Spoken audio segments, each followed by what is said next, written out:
তোমরা তো জানো বেশ কদিন ধরে সবার ওখানেই বৃষ্টি হচ্ছে। তো দেখো বৃষ্টির মধ্যে গাছগুলো কত সুন্দর হয়েছে, প্রতিটা গাছে ফুল হয়েছে।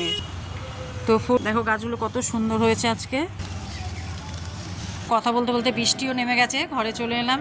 আমার সব সকালে কাজকর্ম হয়ে গেছে। জানো তো আজকে বৃহস্পতিবার হলেই আমি তোমাদের সাথে এই শেয়ারটা করি। তো সকালে সব বাসি কাজ করা হয়ে গেছে। আর এদিকে আমার গপুকেও দেওয়া হয়ে গেছে, ঠাকুরের ভোগও লাগিয়ে দিয়েছে, সব হয়ে গেছে আমার। তো দেখো একটু বলো প্লিজ কেমন হয়েছে ঠাকুরকে দেওয়া। আর আমার গপুকে দেখো কীরকম লাগছে একটু তাই বলো বৃষ্টিতে। দেখো ঠাকুরকে দিয়েছি বিস্কুট, আর অন্যান্য আমি ঠাকুরকে দিয়েছি বাতাসা, জল বাতাসা। কেন দুদিন ধরে বৃষ্টি হচ্ছে, বাজারে যাওয়া হচ্ছে না। আর দেখো আমার ঘটও বসানো হয়ে গেছে। কেমন লাগছে বলো, কেমন হয়েছে? সকাল সকাল কার কার হয়ে গেছে বলো প্লিজ। আর দেখো যে বৃষ্টিতে মানে তেমন কিছুই হয়নি, ঘরের কাজকর্ম যেটুকু না করলে নয় তাই। তো ওই জন্য সকাল সকাল সব কাজকর্ম করে পুজোটা দিয়ে দিয়েছি। এখন ঘরে রান্নাবান্না হবে, টিফিনও হয়নি এখনও।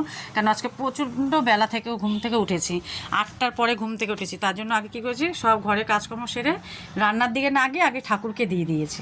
দেখো তো কেমন হয়েছে, সব গাছের জবা আমার, দেখেছো এইগুলো। আর মালাগুলো তো কিনেছি, এটাও জানো, এগুলো তো আর বাড়িতে হয় না। আর ঠাকুরকে দেখো বাজারে যেতে পারিনি, যেহেতু দুদিন ধরে বৃষ্টি, তো কিচ্ছু আনতে পারিনি। তো ওই জন্য দিয়েছি জল বাতাসা ঠাকুরকে। কেমন হয়েছে জানিও প্লিজ। টাটা।